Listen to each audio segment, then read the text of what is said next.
ایسے گریے کی بلند آوازیں بھی پسند ہیں. ایک مرتبہ مسلم دارالامارہ میں آئے، پیاسے بہت تھے، دل بھر کی پیاس تھی. شب میں جو توبہ کے دروازے پہ بیٹھ کے پانی پیا تھا بس وہی پانی پیا تھا، اس کے بعد پانی بھی نہیں پیا تھا. مسلم پیاسے تھے. ایسے میں مسلم نے کہا کوئی ہے جو پانی پلائے گا؟ کسی نے بے ادبی کی، لیکن ایک طرف سے ایک شخص نے پانی کا جام آگے بڑھایا. کہاں لے اقدس پہ تلوار کا وار لگا تھا، لہو بہ رہا تھا.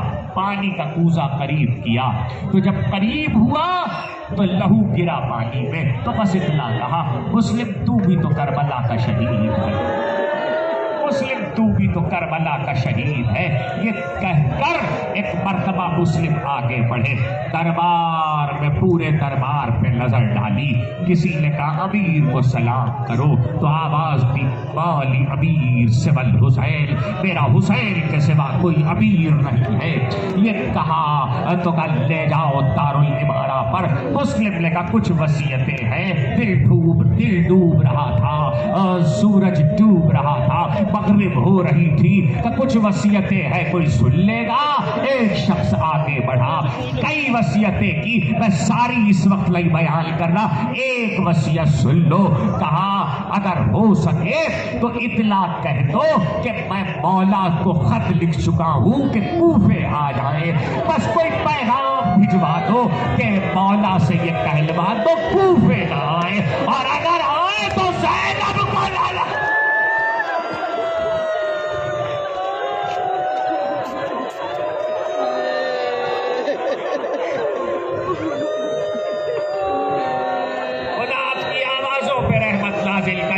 خدا آپ کی آنکھوں پہ رحمت نازل کرے.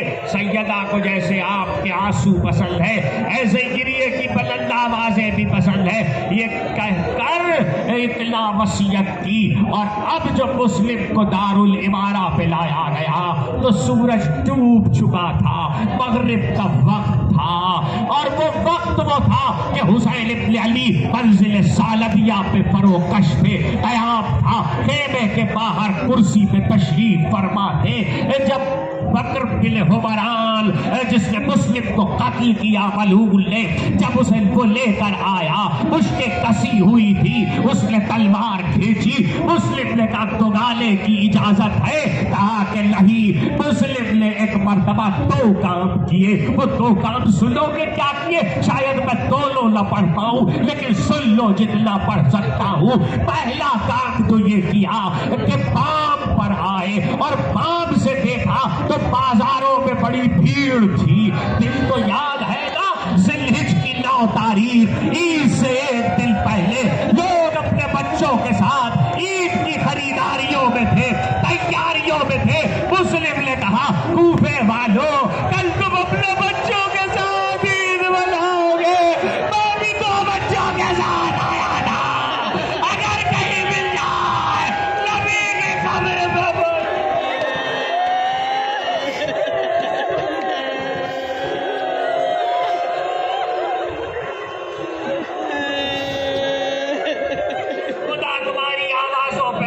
نازل کرے، خدا تمہاری آنکھوں پہ رحمت نازل کرے. سیدہ کو جیسے تمہارے آنسو پسند ہے ایسے ہی گریے کی بلند آوازیں بھی پسند ہے. ایک مرتبہ عقیل کے بیٹے نے دوسرا کام کیا کیا وہ بھی سن لو. ایک سمت میں رخ کیا، سیدھے ہاتھ کی انگشت اٹھائی اور اشارہ کیا اس سمت میں جس سمت میں حسین کے ہونے کا امکان تھا. یہ امکان میں اپنے لیے کہہ رہا ہوں، مسلم کو پتا تھا حسین کہاں ہے. آواز بھی السلام علیکہ یا ابا عبداللہ. حسین کرسی سے اٹھ کھڑے ہوئے، وعلیکم السلام.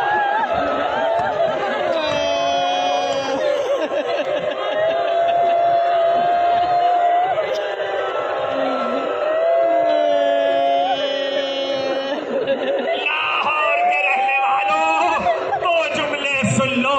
مسلم کرسی سے اٹھ کھڑے، حسین کرسی سے اٹھ کھڑے ہوئے، وعلیکم السلام یا اخی مسلم. یہ سننا تھا. ابو الفضل عباس نے کہا آقا کوئی مسلم کی خبر ہے؟ آواز خیمے میں چلی گئی، حسین خیمے میں آئے، حسین نے آواز دی، سنو گے کیا؟ بنی ہاشم کا ایک طریقہ تھا، اور وہ طریقہ یہ تھا، بنی ہاشم جب اپنی بیٹیوں سے جنہیں پالتے تھے، بہت محبت کرتے تھے، تو ان کے لیے گوشوارے خریدتے تھے اور انہیں پہناتے تھے، اور اگر